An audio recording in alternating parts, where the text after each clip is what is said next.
Le morning, les GG, tout sur les dessus de l'actu, les grandes gueules. Parler beaucoup, manger l'argent, voyager beaucoup seulement, mais travailler beaucoup, créer des choses, emploi des jeunes, non, non, non. Les dirigeants africains, les dirigeants sont comme ça. Les grandes gueules. Et merci de nous rejoindre dans cette émission, les GG sur Radio Espace, jusqu'au port de 11h. Nous vous aidons à vous aider à mieux comprendre l'actualité, évidemment.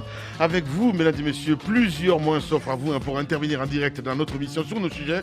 Soit vous partez sur Twitter, hashtag EspaceGG. Sinon, l'autre numéro de téléphone qui s'affiche juste en bas de l'écran, avec plaisir. Nous allons relayer vos messages en direct dans notre émission, mesdames et messieurs. Au menu, on s'intéresse à l'actualité. Le débat sur la Constitution connaît un nouveau temps fort, l'heure des coming out. Il le dit ce matin, Tambazakari Milimono. Le Premier ministre lui-même l'a ouvert le 29 mai dernier à la faveur donc d'un point de presse routinier. Depuis, au moins 3 ministres, dont d'anciens opposants, ont fait leur déclaration d'amour à la nouvelle Constitution. Et l'opinion semble vouloir imposer l'exercice à chaque acteur du débat. Parmi eux, Baouri, leader national du Renouveau, dont les propos, donc 2 mois plus tôt, étaient sans embâche. Je ne suis pas favorable à tout ce qui peut créer des doutes sur la lisibilité du respect de l'ordre constitutionnel tel qu'il est défini à l'heure actuelle. Quelle est sa lecture, évidemment, de l'actualité ce matin? Sa position d'avril dernier est-elle restée la même? Nous essayons de comprendre ce matin avec Baouri. Il faut le rappeler, il est leader national du mouvement UFDG Renouveau. Notre invité, il sera avec nous dans ce studio. Direction Cancan, hier, la sortie de Dr Ousmane Kaba, évidemment, sur notre antenne a fait des remous. On va comprendre ce matin. Le RPG Arc-en-Ciel est-il toujours aussi fort à Cancan et à Sigiri? À l'évidence, l'intervention éclair hier sur nos antennes du président du PADES a fait mouche. Dans le Nabaya, le RPG est ouvert et il entend le faire savoir. Il le dit ce matin, Tambazakari Milimono, le directoire régional du parti reproche notamment à l'universitaire de subtiliser la fièvre du débat sur la Constitution pour glisser quelques contre-vérités sur la santé du parti présidentiel, sur son fief traditionnel. Tout ça, c'est politique. Le président de la République a-t-il boudé les récentes rencontres en Haute-Guinée pour cause de faible mobilisation? Réaction ce matin, nous allons joindre Talibi Dabo, membre de RPG Arc-en-Ciel depuis Cancan. D'autres sujets, évidemment viendront s'ajouter à tout ceci pour votre plaisir. Bienvenue, Tambazakari Milimono, bonjour. Bonjour à tous. Bonjour, Mafoudia Bangoura. Bonjour Lamine, bonjour à tous. Bonjour, Jacques Lévalino. Bonjour Lamine, bonjour à tous. Allez, et on commence évidemment par cette rumeur, mon cher Tambazakari Milimono. Bizarre, hein? Thibou Camara a-t-il vraiment démissionné? Ouais. Je pense que dans la soirée d'hier, c'est un bruit qui a couru toute la ville. Est-ce que c'était pas provoqué d'ailleurs? Non. Ah ben enfin, si, tout est possible. On va y venir. C'est quand même une des hypothèses les plus plausibles à envisager dans la situation d'aujourd'hui. Ouais. Mais vous savez, depuis la sortie du Premier ministre, lors de cette conférence de presse, on en parlera tout à l'heure, bien sûr, avec Baouri, mais lors de cette sortie, il avait dit qu'il est en faveur doublement oui pour la nouvelle constitution. Et ça, c'était l'élément que tout le monde a noté, c'était de dire qu'il a rencontré chaque membre du gouvernement et que la réponse de chacun avait été oui en faveur de cette nouvelle constitution. Alors, il y avait ça a suscité beaucoup de polémiques. Ouais. Fallait-il accorder du crédit à cette déclaration du Premier ministre uniquement sur cette base, ou est-ce qu'il fallait entendre d'autres acteurs concernés, donc des membres du gouvernement, revenir s'adresser à l'opinion publique et dire oui, nous sommes favorables à la question d'une nouvelle constitution. Vous avez vu qu'après cette sortie, on a entendu le ministre, et d'ailleurs, ce qui nous a sérieusement touché, ce sont des opposants.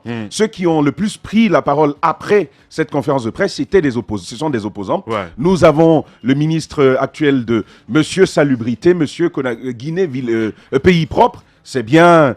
Oui, c'est quoi ce regard? C'est le nouveau ministre, le ministre Boucantier. Oui, je sais. Voilà, il a quand même... Je te fixe, vas-y, il n'y a pas de problème. Ah bah d'accord, merci. Ce sera nécessaire. Oui. Donc, au-delà de lui, il y a eu également, au-delà donc de lui, Papa Koli Kourma, il y a eu le ministre Mokhtar Diallo, et puis Aboubacar Silla. porte-parole de l'opposition d'alors, devenu porte-parole du gouvernement, qui désormais entérine cette position du gouvernement. Et le doute a quand même continué à planer. Par rapport à et c'est bien de lui qu'il s'est toujours agi. Quand il y a eu bruit personnellement, je disais dans ce studio, je veux bien entendre de la bouche de certains ministres qu'ils sont en faveur de cette constitution. Bien entendu, je faisais allusion à M. Thibou Camara. Pourquoi? Les grandes gueules. On sait qu'il a l'habitude de ramer à contre-courant. On a vu lors des revendications légitimes des enseignants, ici même en Guinée, lorsque tout le monde a dit non, il ne faut pas céder d'un point. Lui, il avait dit c'était bien de négocier. Il a donc choisi une position qui tranchait carrément avec celle c'est le Gassama bis, en fait. C'est un peu cela, c'est un peu ce qu'il est, exactement. Avec une position qui lui est propre, pas nécessairement alignée sur la position générale. Effectivement. Et donc, on se disait, est-ce que cette fois-ci, il va s'allier à la position officielle? Ou est-ce que, comme à son habitude, il va tenir sa ligne telle qu'il a l'habitude de la tenir, c'est-à-dire qu'il se prononcerait contre le troisième mandat, quitte, bien entendu, à en tirer les conséquences par la démission ou, à la surprise générale, qu'il puisse y rester. Et donc, depuis un certain moment, il y a cette rumeur. Mais hier, elle a enflé, elle a même explosé. Et donc, beaucoup d'appels, ça et là, pour savoir ceux qui ne sont pas du milieu qui appelaient, mais est-il vraiment vrai? Oui, que moi j'ai reçu beaucoup d'appels à 19h. Et j'en sais rien du tout. Et ce qui a dû accentuer la rumeur, je pense que c'était la difficulté que des gens ont eue à rentrer directement en contact avec lui. Personnellement, j'ai essayé plusieurs fois. Et bien d'autres journalistes et acteurs de l'information en Guinée ont essayé quand même de le joindre, ça ne passait pas. Avant, bien sûr, cette réaction sur sa page Facebook. Et il parle à la troisième personne. Exactement. Bizarre.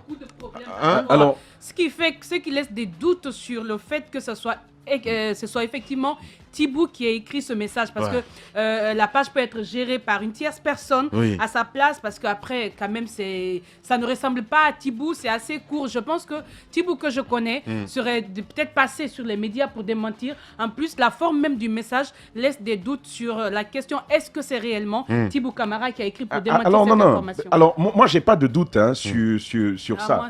Mon point de vue, c'est on peut bien entendu s'exprimer de cette façon-là, de façon impersonnelle. Il a probablement choisi d'écrire comme ça.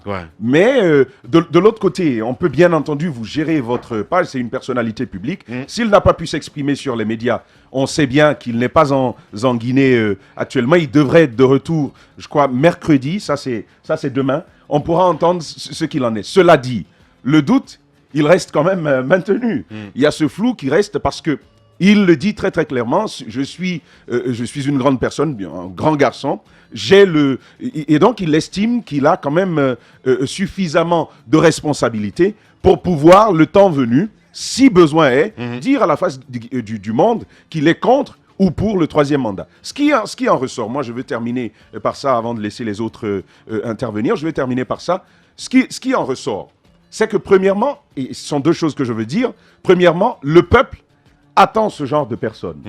Depuis que ces ministres sont intervenus à la suite du Premier ministre, on veut entendre des gens eux-mêmes dire « je suis pour le troisième mandat, je suis contre le troisième mandat ». Je pense que c'est une attente, peut-être pas formalisée, mais elle est là, on attend une réaction de ce genre. De l'autre côté, dans le camp présidentiel, Thibou Camara, il ne faut pas se voiler la face, a toujours été présenté comme un traître. Qui jouerait à un double jeu, comme une top, exactement. On va le dire comme ça, voilà, donc il serait une top de l'opposition à l'intérieur de l'équipe gouvernementale. Qu'il est de l'UFDG, enfin bref, j'attends cette rumeur, elle ne date pas de maintenant, il faut quand même le dire. Gassama, à un moment, a été traité de cette même façon-là, parce qu'il tenait un discours totalement différent. Exactement. Et donc, ça lui vaut tout ce que vous savez. Thibou Camara, donc la taupe. Attendons de voir.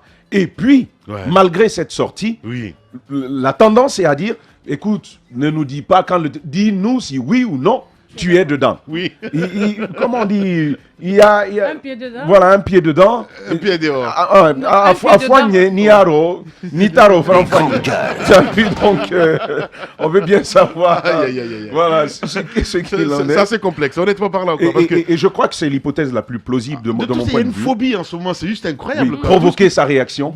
Parce que maintenant que c'est fait, certainement, s'il se prête aux questions des journalistes, c'est une question qui va lui être formellement posée. Et on attendra une réponse de sa part. Et je connais la réponse déjà. Ce sera quoi? Le Premier ministre a parlé, donc voilà, passons à autre chose. En tout cas, il a dit qu'il servait le président. C'est politique, mon grand. Ben voilà, allez-y.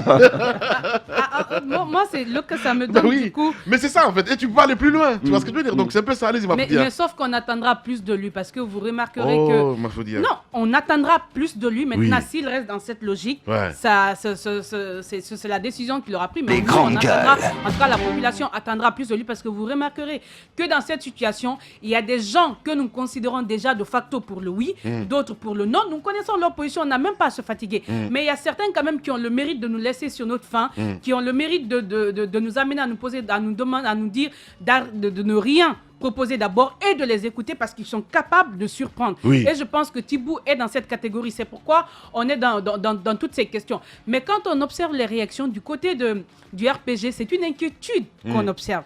C'est ce qui me permet de revenir à la sortie du Premier ministre lors de sa conférence de presse quand il a engagé tout son gouvernement. Pour moi, c'était trop osé. C'est son gouvernement quand même. Non, c'est son gouvernement. Il les a rencontrés quand même. Les grandes gueules. Maintenant, on a écouté certaines personnes avant sa réaction qui disaient oui, nous on comprend bien la situation, mais le troisième mandat, on n'est pas d'accord. Ça, ce sont des réactions si on veut. Au sein du gouvernement? Au sein de certaines personnes qui appartiennent même à la mouvance. Mais oui, Lamine. Écoutez, le changement de constitution.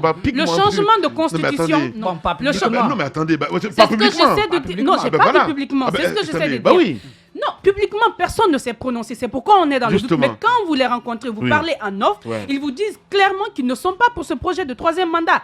Ils sont clairs là-dessus. Maintenant, lorsque le gouvernement, le Premier ministre engage tout le gouvernement, vous avez remarqué la gêne autour de beaucoup de personnes, certaines. Pas tout le monde. Il y a eu une certaine gêne. T'en sais beaucoup, toi. Pas que j'en sais beaucoup. Il y a des gênes. Je suis convaincu d'une chose. Parce que quand nous parlons des fois, certains ont l'impression que nous présentons tout ce gouvernement comme des apatrides, des personnes d'entre eux qui veulent le bonheur de la Guinée. Mais tout le monde n'est pas comme ça. Il peut y avoir des gens qui ont une bonne volonté, qui voudraient faire les choses autrement, mais le système ne permet pas. Ils sont obligés de suivre. Souvent, des reproches, c'est que certains ne vont pas, par exemple, aussi du RPG Arc-en-Ciel. Moustapha Mamidi Diaby est victime de ça. Il y a beaucoup d'autres ministres comme ça. Et vous savez, par exemple, ce que beaucoup risquent de perdre quand ils ne font pas le pas pour montrer leur engagement. C'est ce que Tamba disait tout à l'heure. Dès que vous ne dites pas exactement ce que tout le monde dit, à tort ou à raison, on vous accuse d'appartenir d'abord à l'UFDG, où on se base sur certaines considérations non fondées pour vous mettre les bâtons dans les roues et montrer au boss du coin que vous n'êtes pas le fidèle qu'il espérait. Donc, on doit vous mettre de côté. Donc, pour une raison ou une autre, tout le monde essaie d'être dans le même panier pour ne pas se voir évincé. Donc, c'est pourquoi je dis que c'était trop osé. Il pouvait, par exemple, dire qu'il est pour le oui. Maintenant, laisser la latitude à tout le monde de se prononcer, parce que ce qui est fait aujourd'hui, vous remarquerez que moi, c'est ma lecture, on a l'impression que le RPG essaie de se rassurer que Thibault aussi soutient ce oui. Alors pourquoi chercher à se rassurer quand le chef du gouvernement lui-même dit que tout le monde est d'accord? Qu'est-ce qui se passe? Donc c'est soit le Premier ministre, il a écouté les gens et que peut-être certains se sont sentis, parce que quand j'ai parlé avec... je dis peut-être c'est fait à dessein en fait. Non, quand j'ai parlé avec un responsable, un proche de Kassori là-bas, il m'expliquait en quoi il y avait besoin d'expliquer pourquoi le oui à cette nouvelle constitution. Apparemment, le Premier ministre n'aurait pas eu le temps d'expliquer, mais il avait suffisamment le temps. Pourquoi il s'est contenté de dire oui et il s'est... Les grandes gueules. Donc, on nous a mis dans une certaine ambiguïté. Il a parlé de panafricanisme. Il a expliqué beaucoup. Oui. Non, c'est l'explication que j'ai reçue, effectivement, que je n'ai pas eu à comprendre, parce que pour moi, c'était trop facile. Il avait eu tout le temps, c'était lui le conférencier, il avait le temps d'expliquer pourquoi il était pour le oui, donc il a eu. Donc, c'est un argument qu'il ne fallait pas placer après. Par rapport à cette démission supposée de Thibault Camara, moi, je pense que c'est parce qu'on cherche à se rassurer que Thibault a une position identique à celle de tous les cadres de la mouvance présidentielle. Maintenant, peut-être à Tibou de rassurer et pour une fois ne pas laisser les Guinéens parce qu'il y a deux camps. Pour moi, c'est un non-événement. Honnêtement, voilà quoi, mais ça n'a pas de sens. Mais on nous a mis déjà dans ce débat. Vous remarquerez qu'on est dans ce débat. On ne parle que de ça. Donc, même un petit détail de ce débat, on est obligé d'en parler. Sinon, ça devrait passer inaperçu. Mais puisqu'on est là à chercher qui est pour, qui est contre, on va même parler de peut-être quelqu'un d'autre demain pour savoir s'il est pour, parce qu'on essaie d'avoir tout le monde essaie d'avoir des soutiens. Ouais. On est obligé, on nous a mis dans ça. Ouais. Allez-y, Jacques Liwa. Moi, je vais avoir peut-être trois niveaux de réflexion. Ouais. La première, c'est autour des raisons de la rumeur. Il y a quand même deux faits qui peuvent expliquer ce genre de choses. D'un côté, il y a la pression du RPG. J'ai dit, je le maintiens toujours, le Premier ministre lui-même a répondu à une pression du parti au pouvoir. Ouais. Bantama est revenu la dernière fois là-dessus, il a dit, si vous êtes du gouvernement, vous devez vous prononcer. Ouais. Donc, le Premier ministre et tous les ministres du gouvernement sont dans l'obligation de se déterminer. Soit vous dites clairement que vous êtes pour le le changement de constitution, ou vous n'êtes pas pour. Ouais. Parce que la démission de Cheikh Sako, en tout cas, met le doute un peu dans les membres du bureau politique national du RPG. Ouais. De l'autre côté, il y a une pression de l'opposition, bien entendu, qui voudrait avoir ce genre de personnes, parce que c'est bien de les avoir avec soi, même si on ne les a pas au sein du FNDC, mais il suffit seulement qu'ils ne soient plus du gouvernement. On se dit, bon, voilà les éléments qui justifient que le projet en cours, il est mauvais. Donc, d'une certaine façon, la rumeur a été pourrait provenir d'un des camps. Ouais. Moi, personnellement, j'ai vu l'information sur la page de Amoulanfé. Amoulanfé, qui est donc une page animée par les jeunes du FNDC. Donc après, il y a d'autres qui l'ont vu sous forme d'articles bien rédigés. Ça, c'est mon premier niveau d'analyse. Le deuxième niveau, c'est sur ce qu'on pourrait tirer de cette démission. Parce que Cheikh Sako, après, il est parti, il a donné ses raisons, comme nous avons entendu. Ouais. Et il n'a pas été associé à la rédaction de la nouvelle constitution. Ouais. Et il est contre le changement de constitution et la modification, etc. etc. Donc, d'une certaine façon, le RPG pourrait saisir ces démissions pour assainir d'abord en son sein, pour ne pas marcher avec des gens qui ne partagent pas l'idée. Comme ils le disent, il n'est pas avec nous. Voilà, il n'est pas avec nous, donc il faut l'écarter du gouvernement. En fait, il ne doit pas profiter des privilèges du régime, alors qu'il est, si vous voulez, il est en train de gérer avec eux, c'est un traître, top, il est en train de travailler avec les autres. Donc, la dernière des choses que je voudrais dire, je voudrais quand même qu'on s'intéresse un peu à Tibou. Ouais. Moi, je voudrais qu'on pose cette question. A-t-il déjà démissionné pour des raisons... Il est injoignable pour le moment. Non, mais c'est parce que j'ai envie de dire quoi exactement, mon cher Jacques? Parce que si on se réfère un petit peu aux rumeurs, ça se dit que le président ne l'écoute pas trop maintenant. Il y a pas mal de choses qui se disent. Oui. Est-ce que c'est la raison à dire il faut provoquer un petit peu le débat pour se faire intéresser? J'en sais rien du tout. Oui, tu vois, donc c'est ce que j'ai dit. Il y a tout ça. C'est ce que j'ai dit pour les raisons, je crois que ça peut provenir de l'opposition, donc du FNDC. Ça peut aussi provenir du RPG pour le pousser, n'est-ce pas, à parler. Mais lorsque je pose la question, a-t-il déjà démissionné? Tibou, quand même, c'est l'un des plus anciens qui a servi... qui a la plus grande longévité, qui a servi tous les présidents de ce pays, à part Sékou Touré. C'est vrai. Parce qu'il faut pas qu'on se trompe. C'est vrai. Sékou Touré, je crois, il ne l'a pas servi parce qu'il était petit. Mais il a servi Lassana Conté, il a servi Dadis, il a servi Konaté, il sert Alpha Condé. Donc, en 2000... Pas la plus grande longévité, mais oui. Ça reste... Bon, je veux dire, il a servi tous les présidents. Et en 2009, c'est tout ce que les gens retiennent, il a effectivement démissionné parce qu'il s'occupait de la communication des Dadis, mais a posteriori. Parce que les massacres du 28 septembre sont une conséquence d'une volonté exprimée par Dadis de se présenter. Donc, et lui, et Justin Morel Junior, et Abdourahmane Sano, et Feu Alpha Diallo, qui était à la fonction publique, tous ces gens-là, ils ont démissionné parce qu'il y a eu massacre. Ils n'ont pas démissionné parce que Dadis a exprimé la volonté de se présenter. Donc, ce genre de démission, à mon avis, c'est une fuite de responsabilité, surtout la responsabilité morale. C'est ça, c'est ce qu'on a pu faire. Mais une démission, si vous voulez, avant d'assister à toutes les conséquences d'un projet comme celui qui est en cours, c'est seul Cheikh Sako peut se vanter de l'avoir fait pour le moment. Seul Cheikh Sako et peut-être Gassama Diaby. Mais les 4 qui ont démissionné en 2009, Gassama, c'était pas la raison parce qu'il ne l'a pas dit comme ça.